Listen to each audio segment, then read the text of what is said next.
Welcome back, fellow armchair generals. This is Gamer 1745 here with my continuing playthrough of Hearts of Iron 3 with Black Ice 8.6.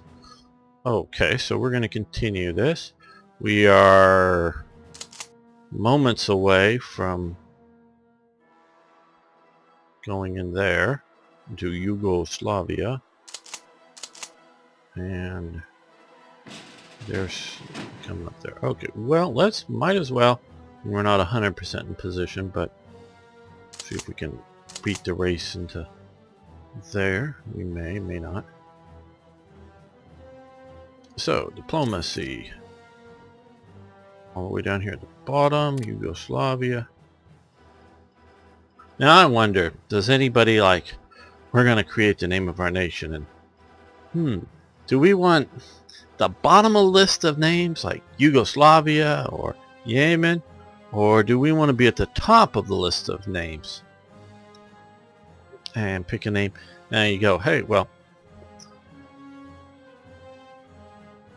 you don't have that choice, and well, you sort of kind of do, because Yemen could have been called, Aden. It depends on whether you're North Yemen or South Yemen or whatever, but now that they're sort of unified and then fell apart.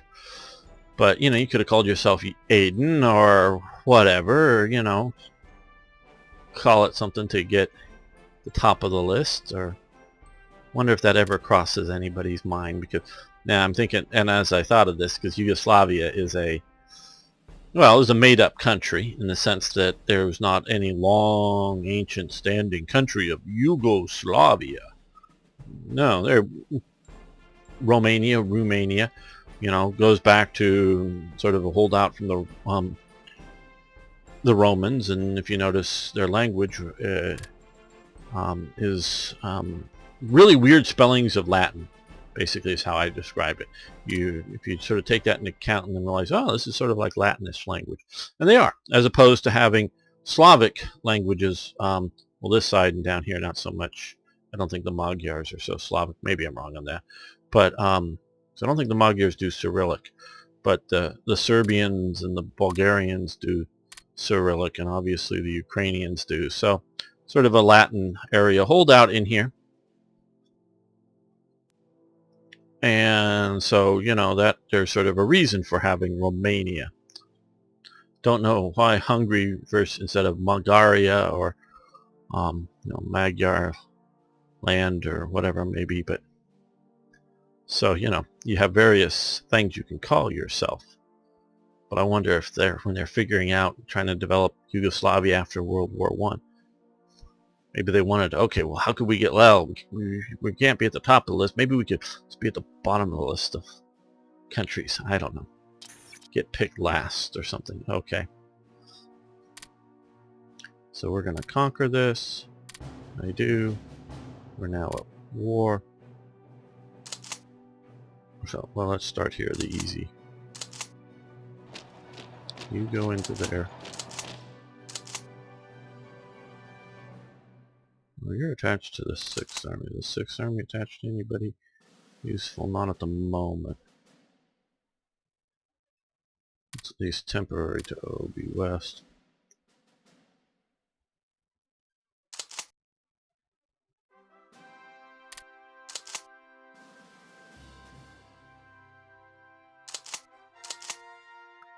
Yes.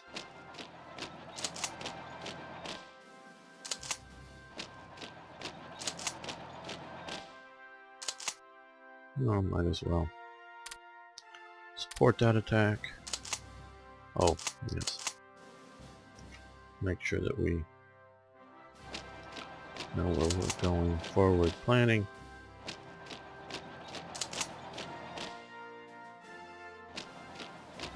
Down to Ljubljana.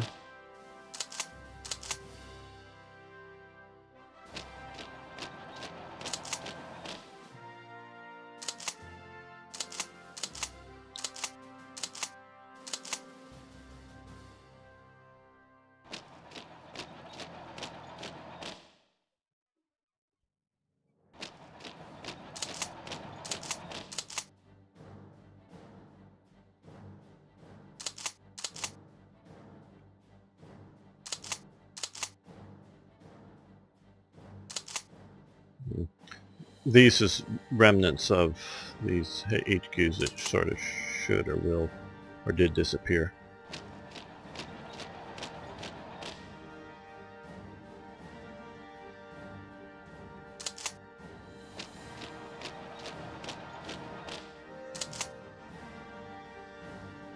Yes, the Panzer troops are lousy at going through the mountains, but, well, the mountains are there.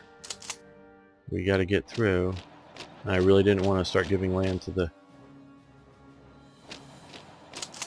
Hungarians or the Italians, so I'm not inviting them into this war until absolutely necessary, or until they decide to come in without my inviting them.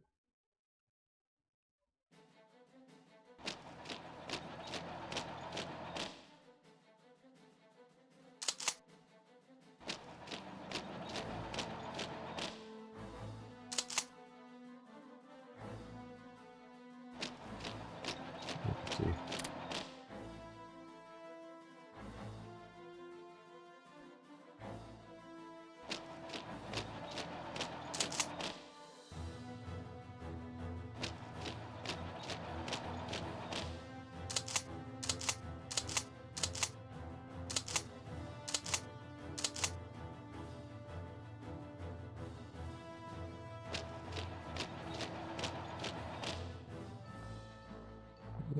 That was weird.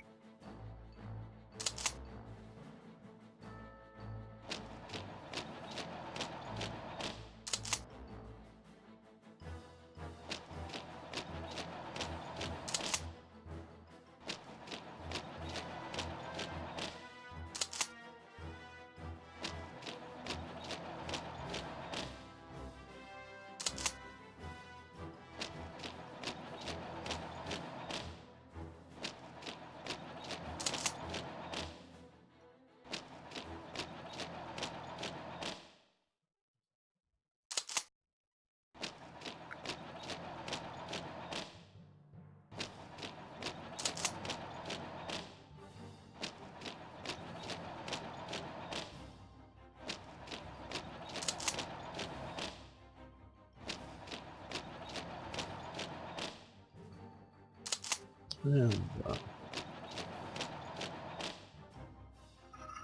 figure that's a good starting burst out. Still got a lot of forces in reserve.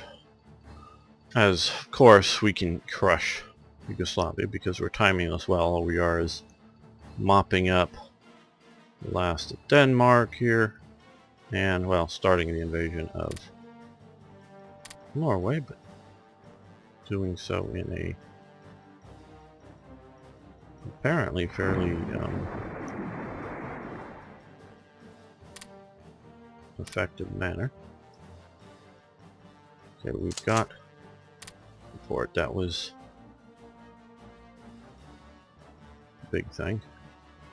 We got these guys coming over here to meet up with these liners to then transport to the port, just because their ships are coming out now, forced out, and these guys may be encountering them.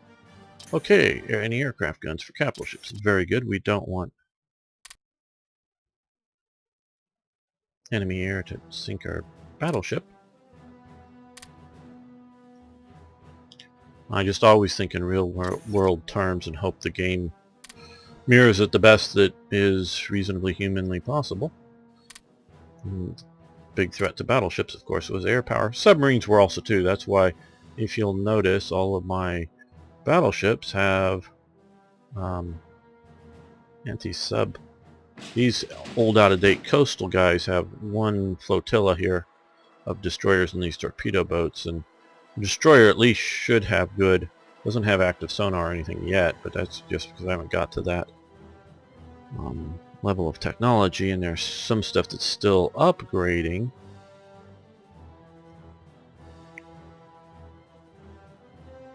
And all, but I'm hoping that it's reasonable protection against submarines. And here we got lots and lots of light cruisers and destroyers protecting our battleships and carriers from subs and other menaces.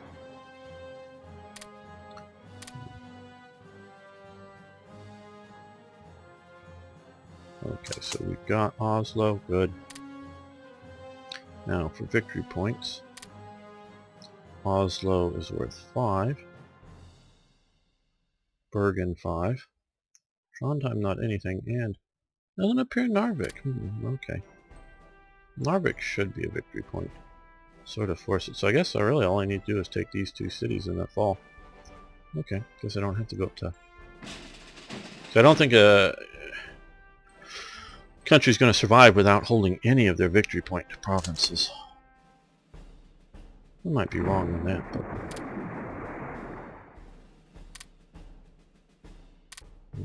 shouldn't last long, even if it does last for a while.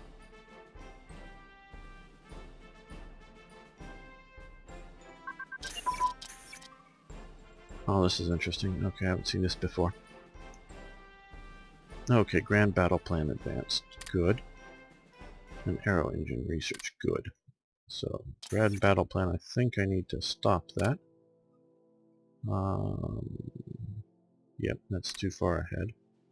Aero Engine, I think, yeah, just grays out.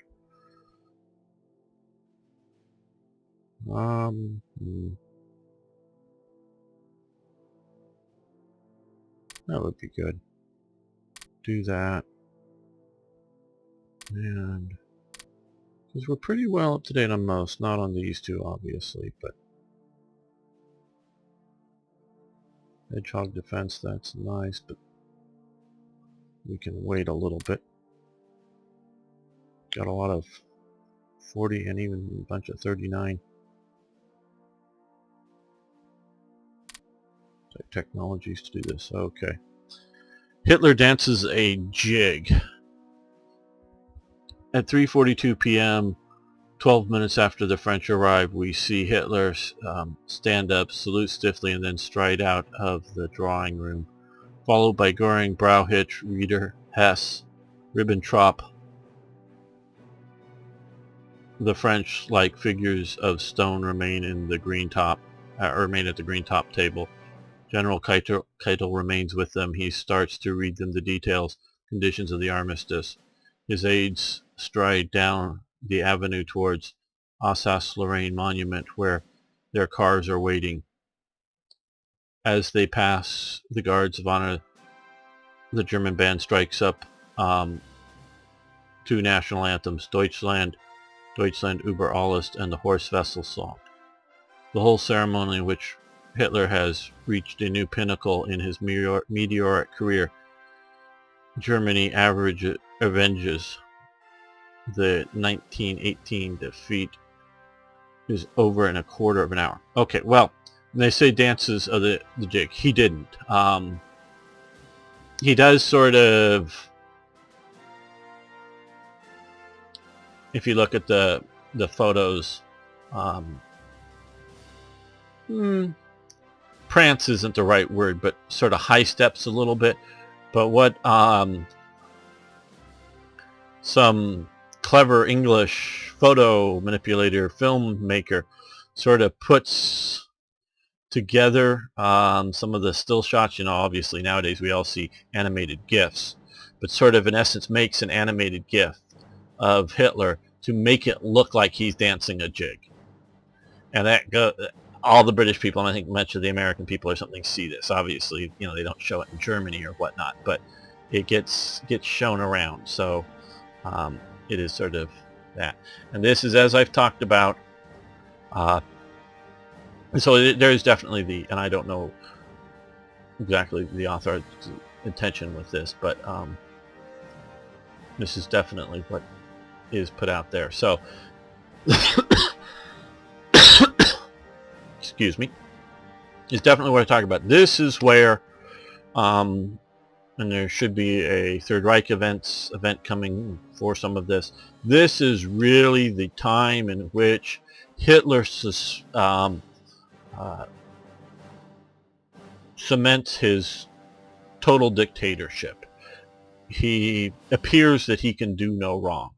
Obviously, there's still assassination attempts, you know, and you know, not everybody is in love with him, but he just now has so much power, and so many people are coming to believe that he is sort of the national savior. So this is really when people think about, you know, overwhelming Nazi political superiority. I'm not talking weapons or anything. I'm just talking, you know, political. This is only really where it really starts to happen in 1940, after the fall of France. And so this is where it really sort of settles down.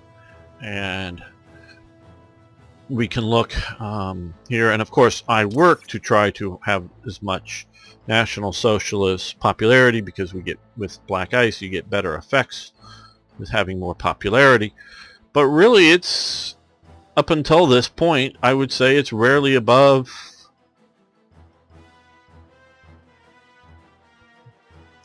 I would say rarely above 60%. Now I know this is 66%, but I'd almost put it right down in the 50s. I mean, he's fascism really doesn't come into this in Germany. Ludendorff's movement might have almost been fascist, but that's almost a non-entity movement. Really, there is no effective fascist movement. That really should just automatically be removed. Now the DP, the Deutsches Party, or whatever, however this is, you know, sort of the old Hindenburg Party. This still has to this, even at this point, a lot of support. A lot of the authoritarian type minded elements in Germany have this support, as you can see here, which I think is correct. A lot of the generals, you know, fascist, I don't know why Brauhitsch is called a fascist, is that he sort of acquiesced to Hitler a lot. Yes, he did. He in that sense, he lacked personal courage. I'm not saying he lacked courage just, you know, in battle, but he sort of lacked courage in standing up to Hitler at some times that he probably should have and didn't. But so I don't know if that's because, but I wouldn't call him a particularly a National Socialist. Now I don't know why Fritz Todt. Now see, I don't know if this is, and obviously yes, I've gone in and done some tweaking to this, but I didn't change the party affiliation. Why is Fritz Todt a fascist? Fritz Todt, if you look at his you know, when he's mostly, this is when he was also a Luftwaffe officer, reservist of some sort, I think. But his primary thing, he was an SA. He was a Nazi coming into power SA leader, not just the NSDAP, but the SA. This is why the organization Todt adopts and continues even under a bit more so under Speer, once he takes over, adopts an SA version of for their uniform and continues to wear the swastika armband throughout the whole period of the organization Todt, is because he is a dedicated Nazi and dedicated Hitler loyalist. He was a reasonably good architect and builder, and he was a reasonably good organizer. I just don't know, and this one sort of book about him really didn't have much about him that I sort of read. I really don't know a lot about Todt, you know, so I'm saying reasonably good. He could be even better, but the sort of main reason he has such power is his National Socialism and his loyalty to the Führer, especially going back to the days when there was, even though he was an SA man, in the conflict between Hitler and Rome. So he was, you know, a Hitler loyalist within the Nazi Party, even though he was an SA man. So he should be a National Socialist. He's as much a National Socialist as Ribbentrop and Hess, kind of thing. So, but I would generally put, and Canaris, yeah, he was a bit more of the traditionalist. I don't know why, because he was in some ways sort of the anti-Nazi within the government, but he was a traditionalist. So I would definitely have more support for the DP here, or whatever you want to call that. Now, how much social conservative, market liberals were there? There was a fair amount of that. To some degree, that's sort of what Schacht was. To some degree, he was a nationalist, but he was a market liberalist. What is Z movement? Social liberal. Those are still around, and the SDP are still around in large numbers, but entirely, people that hold those beliefs, but they're entirely, by this time, just about, swept out of office of any, especially the SDP, and of course the KDP and the Leninist KPO. I don't know exactly what that is, but the Communist parties, obviously those guys, all their leadership has been locked up and whatnot, and people with the sympathy. But there's still a fair amount of, communist sympathy within Germany. It's just all underground. So, sort of my quick. But this is where you get the impression that Hitler is the guy in charge, the popularity. This is where it really comes, and it's really not until this time. So that's that. Okay. Operation Logie, the strategic bombing of England. Okay. Yes, let's proceed against bombing effects. Yeah, we'll do that. Till May 41, 5%. Hopefully we get some good effects against bombing against England.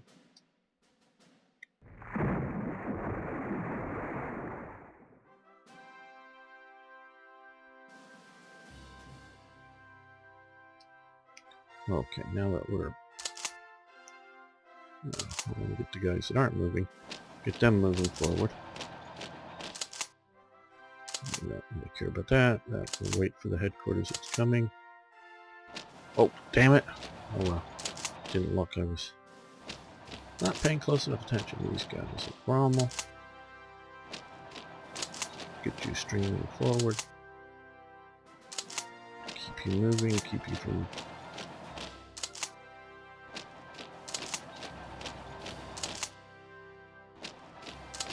We got two Doug Abteilung. This field Herrenhall Division transport group that was a remainder from something that disappeared. These guys can at least move, they can at least move to occupy. And yes. Okay, and here. Yeah, because I want to get some of these occupation type troops in to help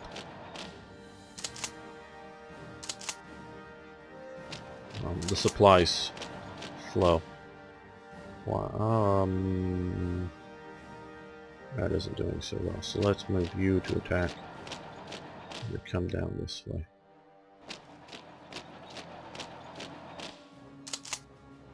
Yeah, we'll do better streaming deeper. Okay.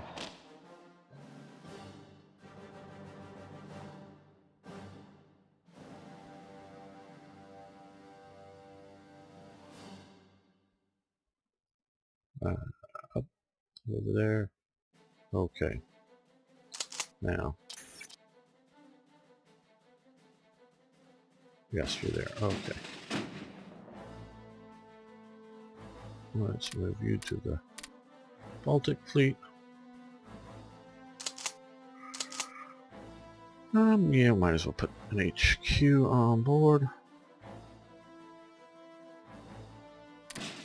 We can reassign divisions as we need to. Don't know that any of this is necessary, but I definitely didn't want to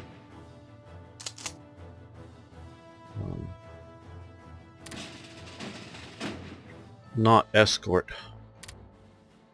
Yeah, you can just transport up. You don't need to base out of there. Now here, you.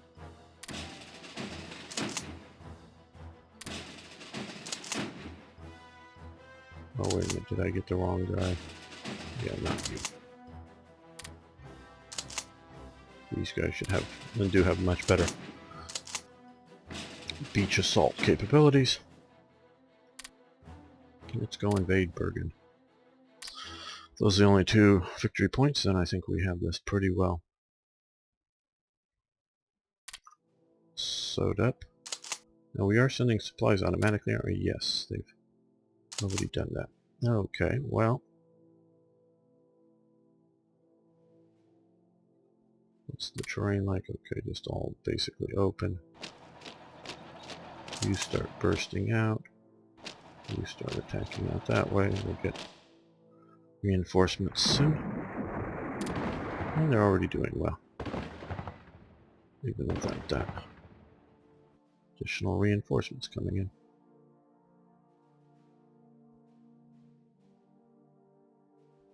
Okay, we've won there. I don't want to come down.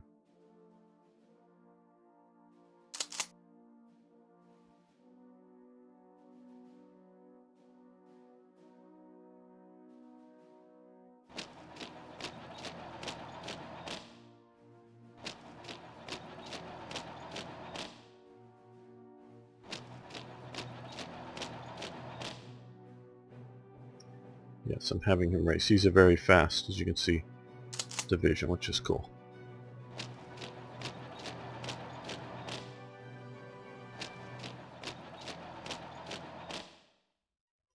That's far enough to guess ahead.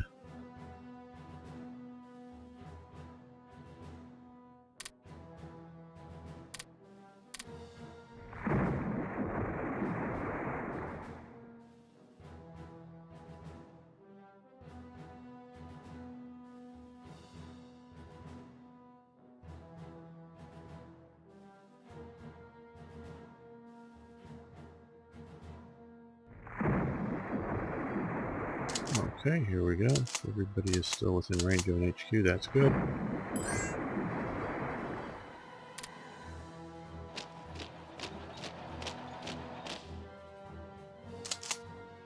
We'll march down and take out those guys.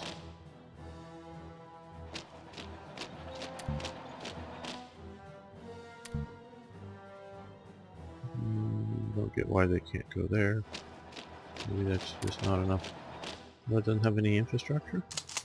That's weird.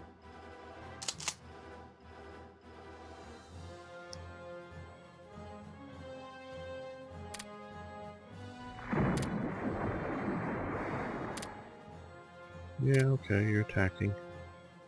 Looks like we won though, but it's okay. And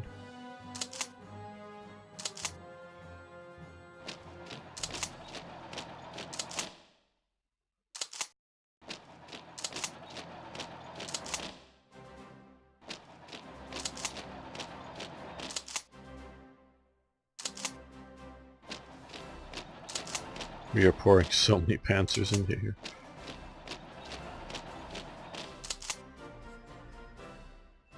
And this is just a sideshow in the mountains. Really.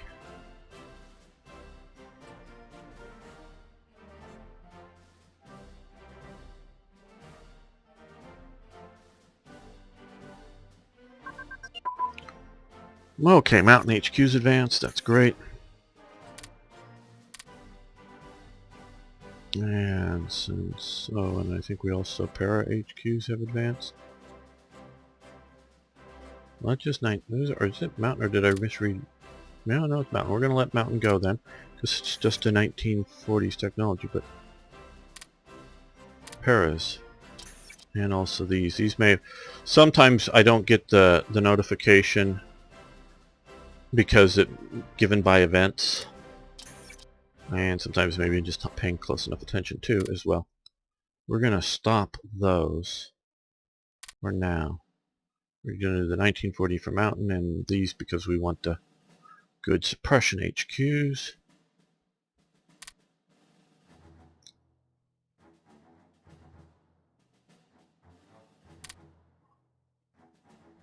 Yeah, something like machine gun focus would be really nice. Don't want to just make, shall we say, the best tanks in the world and not have good aircraft to support them, or other sorts of .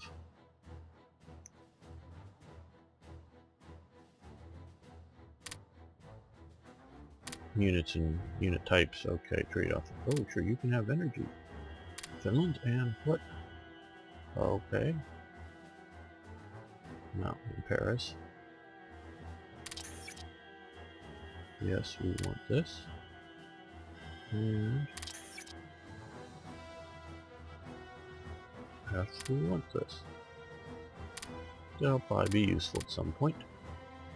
If not, I don't think they're costing us overly much in resources or anything like that. You can attack yeah, I guess. To connect? Guess not.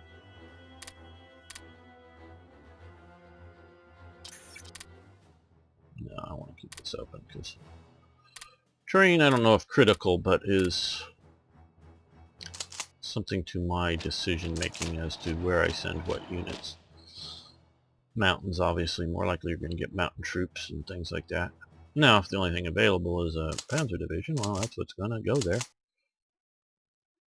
Well, no, I just want to go here. Cancel.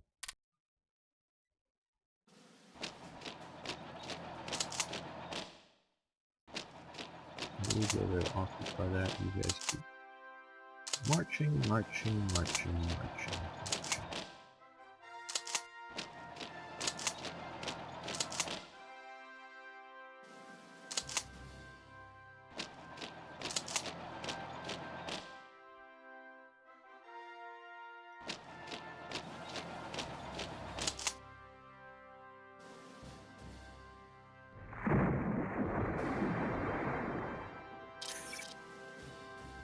Okay. Good.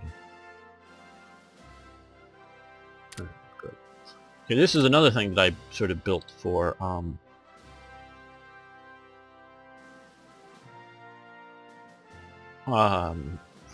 black ice.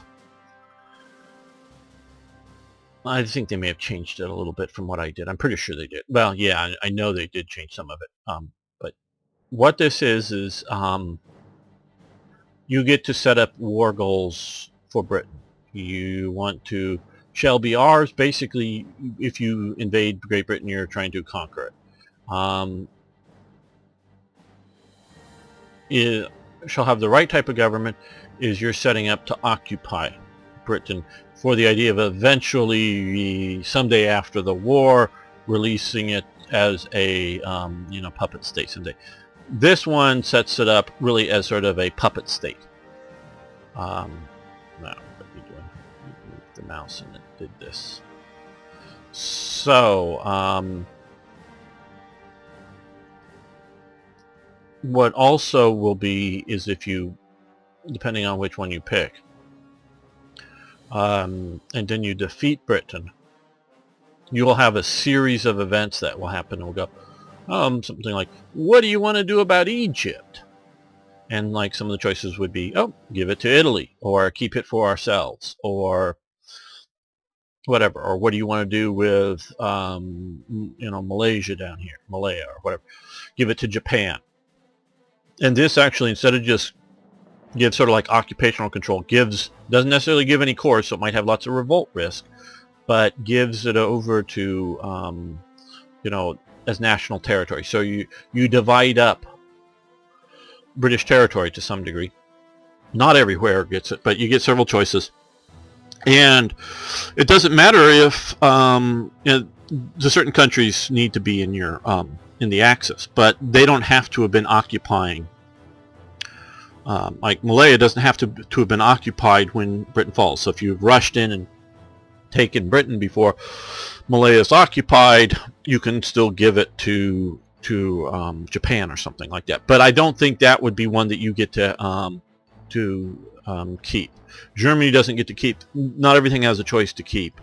Some of them you can say, oh, I want to leave that to be Britain.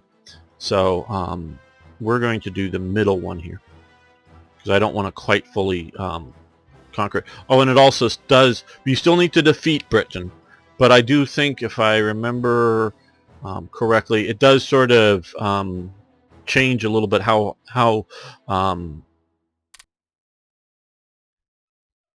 how much national unity it takes to defeat them. But so it doesn't, we pick this, and if we never invade Britain, they're never going to be defeated, and none of these other later events are going to kick in. So, okay. The Wolf Shoots. This is the one, I think, in the east. No, this is another one in the west. Namur. Yeah, Belgian village for the invasion. So 5% of ICs until October 40. No, I don't need another Hitler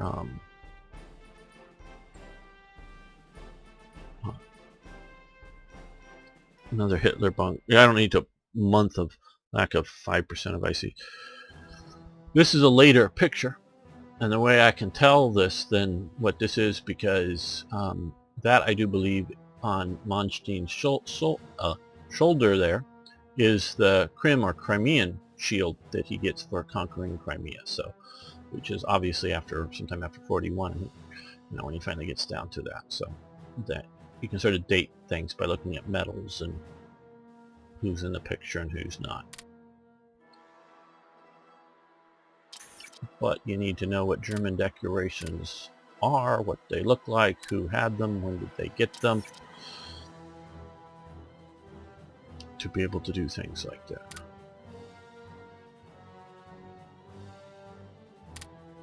Jet technologies.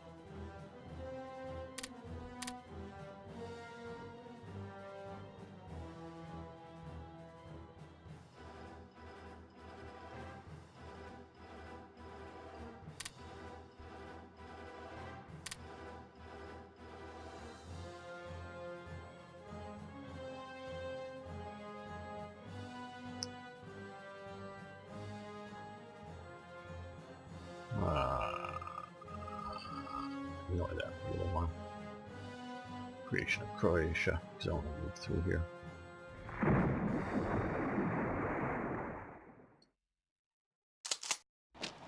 Keep moving, keep moving, keep moving.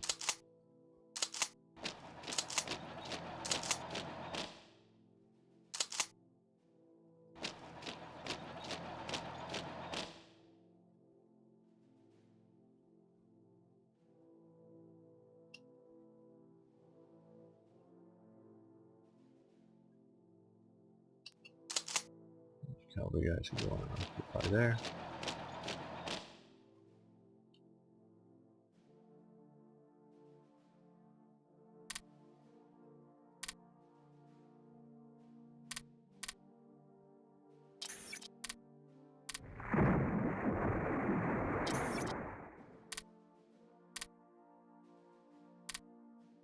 Since we're here, I think there were two brothers, which isn't surprising that they both had the same last name, obviously. Fenglin, I guess is how you pronounce it. The other one's Kurt and Walter, I think. I forget which is which. They were both in the SS. And I don't know how many know that Hitler had a brother-in-law. Okay, he did. He had a brother-in-law. Well, actually, technically, he didn't have a brother-in-law, but he did have a brother-in-law. And the reason I say that is Eva Braun had two sisters. One was an anti-Nazi, and at one point, Eva Braun, who, if you ever want to know, did she know about the Holocaust? She tells her one sister who's an anti-Nazi, you better shut up or you're going to end up in a concentration camp. Those are very obviously in German, but very close to my understanding of the words that she said to her sister. Her other sister was a Nazi. She marries one of the Fenglin brothers. They're both SS officers. The one that was more of a staff officer to Hitler. I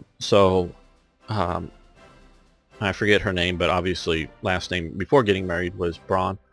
So, and this was in 1944. She marries Fenglin.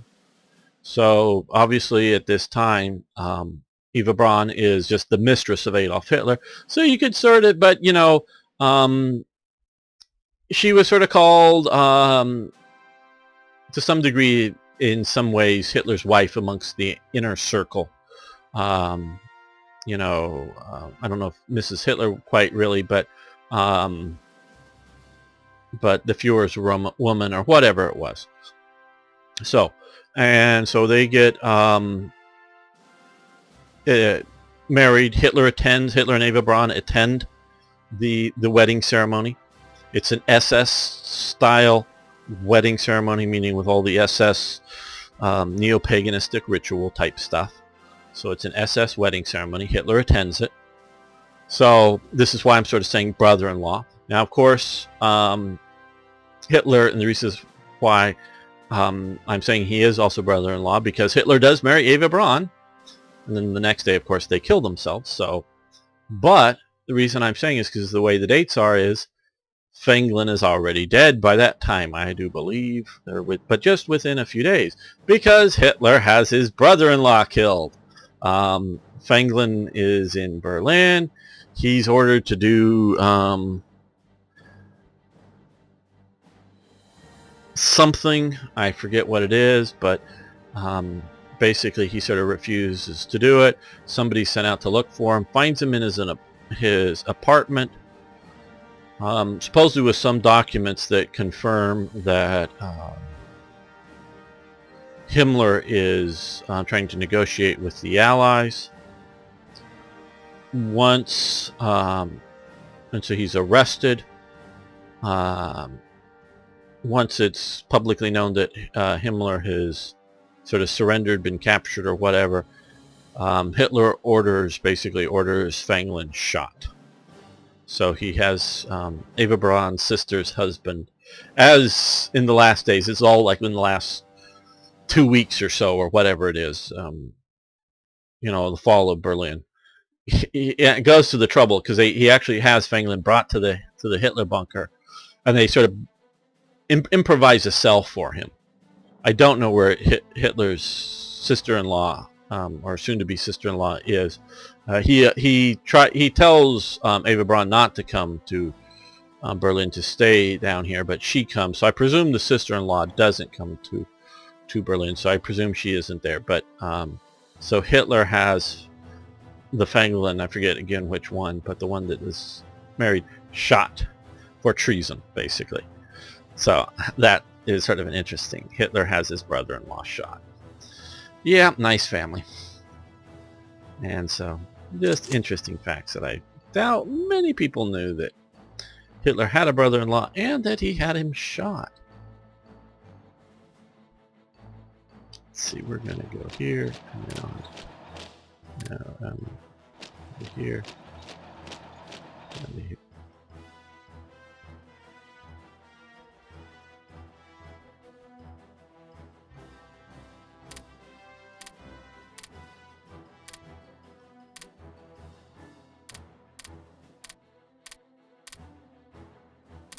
How is our invasion doing?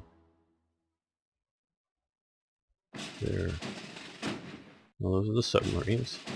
So they're just there.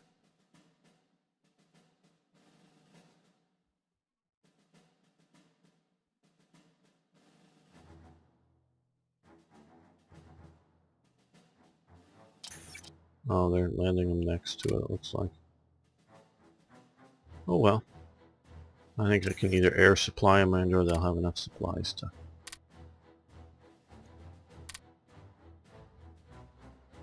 Yeah, it's just that Croatian. I don't want to do that one yet.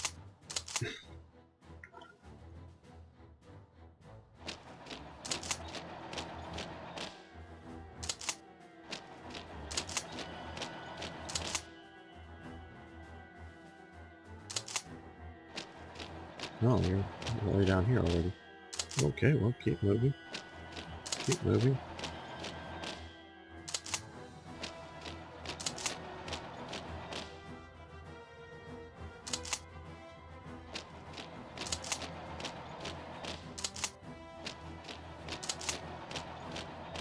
He had to slow up to cross the river, I believe. So let's also send him across the river. These guys can plunge deeply in and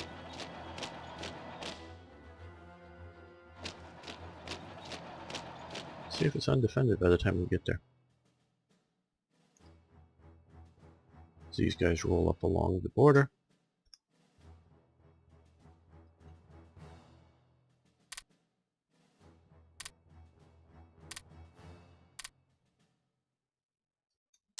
Okay, you're going there, you're going there. That's good.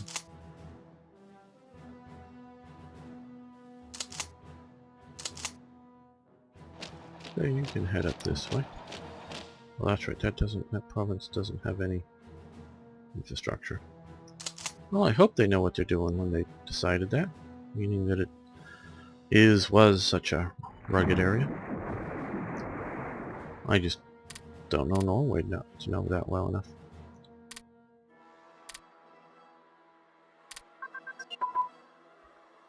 Okay, we won this battle there, good. And cruiser anti-air control, anti-aircraft. Control systems, okay. Good.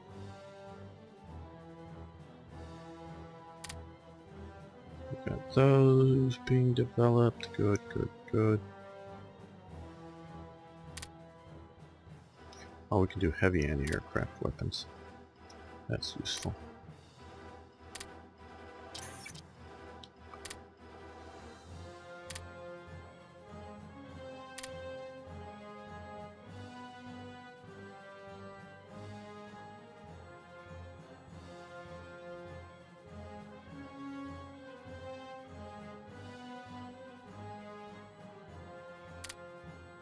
As you can see, we're plunging deep into it. But we got to keep plunging.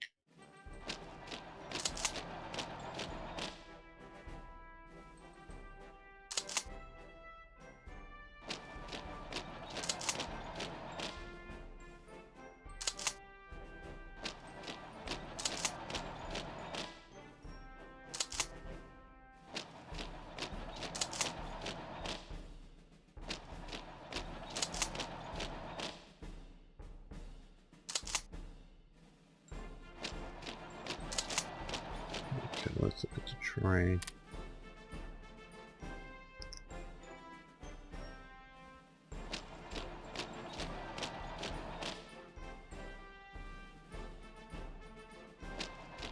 No, I want him to point here to there, to there, to there, there to there to Dubrovnik.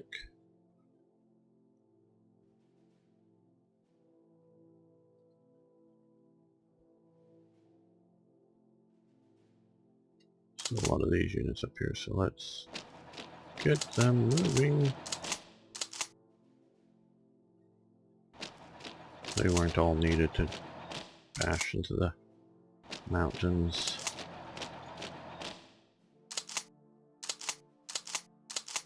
Okay, there, it's all going well.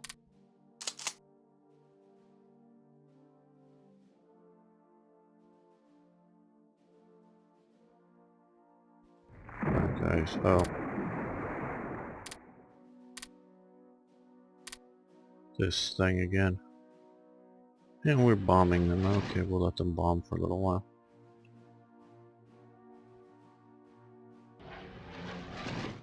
You can also bomb if you want. Targets, training, improve them. I like the creative way that they do some of the stuff. I'm saying I like it and it's creative. I don't know how.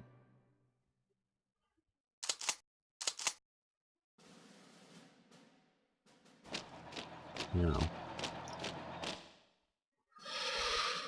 useful it is, but it's cool. It's creative and I like it, but I say, like, I don't know. Are we really is it good to do that, or would it be better just to... No, just down here. Oh, no. There. Would it be better just to send them into combat somewhere, like down here? Got a lot of... Yeah, let me Should be having these guys up, shouldn't I? Okay.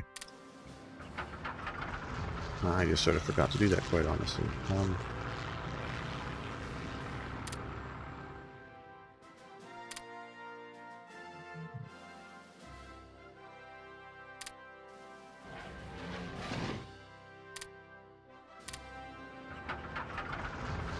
that's why. Okay, let's...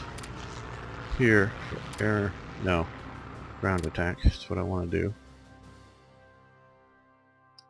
Yeah, ground attack. There we go. So I did set these guys up. Come on, airbase. These guys were down here to air intercept.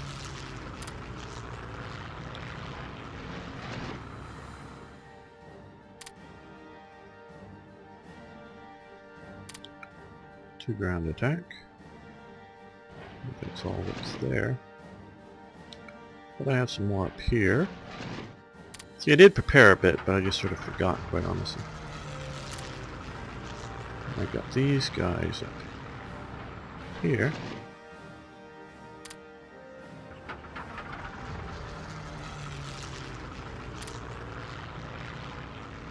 And I think that's it in this part of the region. Didn't feel I needed a lot, just some would be nice and helpful.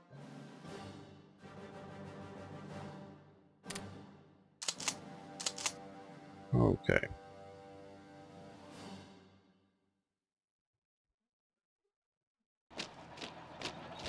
Come down here.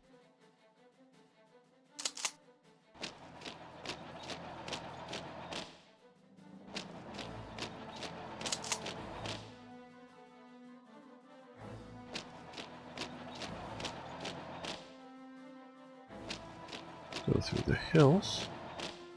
Come down to the south of Belgrade. I know. I haven't totally forgotten what it is. Just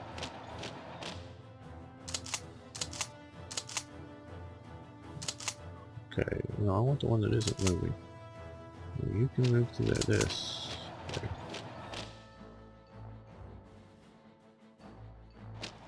Across the river. Okay, well, you Conf Group A, you get to keep moving along there. You guys can also sort of support.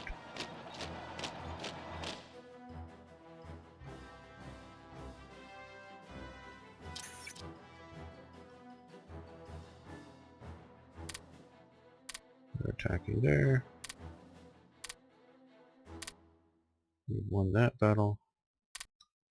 Well, actually, let's stop, because I want you to march up that way.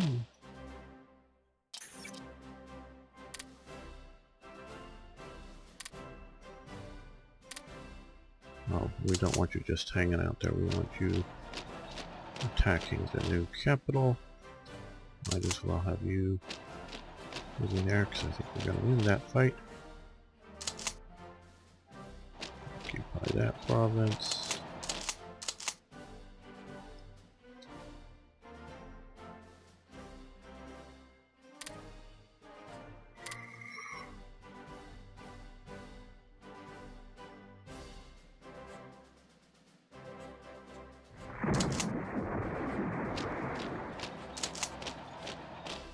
Now we'll just come down and be the blocking force.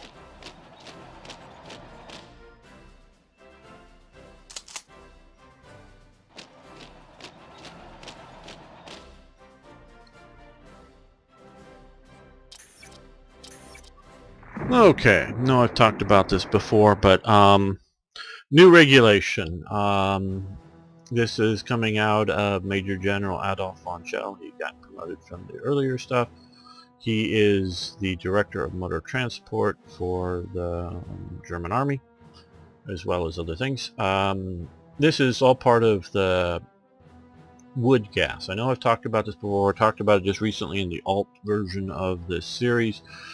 But quickly, if you burn wood, it releases a gas that you can then feed into a internal combustion engine, and it will then power the engine, so it can be reburnt again. So you can also, in a way, do it with coal too, but it's a bit different. It's called coal gas. This is wood gas. And so they did experiments. You obviously see a Tiger tank with a wood gas burning thing in there. I'm not exactly sure what version of a Panzer that is. That's a half-track with it on it. Basically, and so if we wanted to this day, we can power automobiles with wood. It is a renewable energy resource. It is a burning resource, so obviously you need a way to trap the, if you want clean air. I generally want clean air, but I live in, grew up in LA. Air is a whole lot cleaner here nowadays, but so I know what smog is. And it's a special case here because the both car and industrial smog would go up and get trapped in an inversion layer. So even if you had as many cars, say, roaming around Chicago with it, sort of nicknamed the Windy City is why I'm using it, all that gets blown away and distributed much more. Where in LA, because of the inversion layer and the way that everything works here, it gets trapped.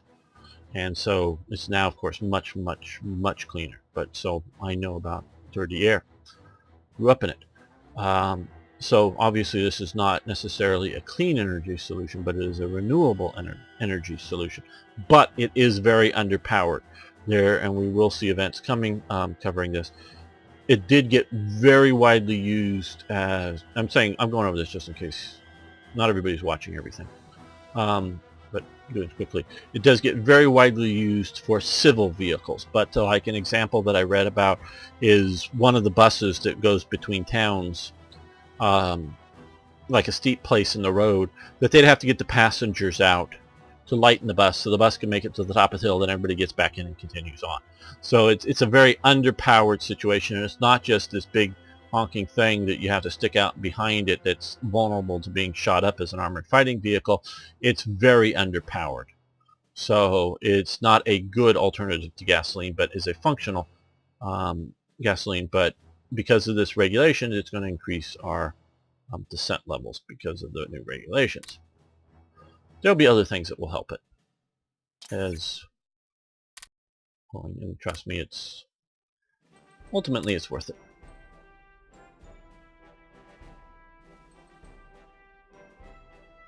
Come on.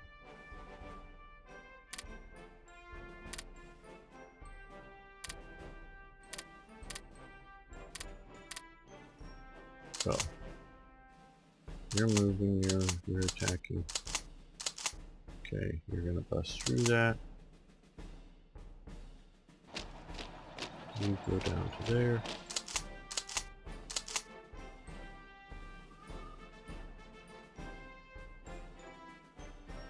And keep launching down here.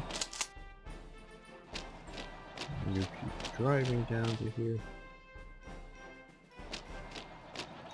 Oh, and there's another reason. No, you should be really much further down. I just haven't been paying close enough attention.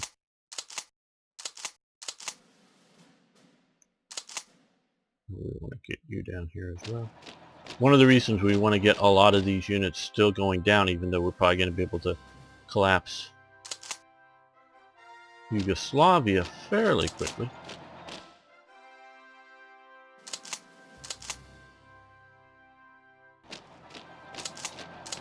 is that I plan on continuing rolling into Greece from here.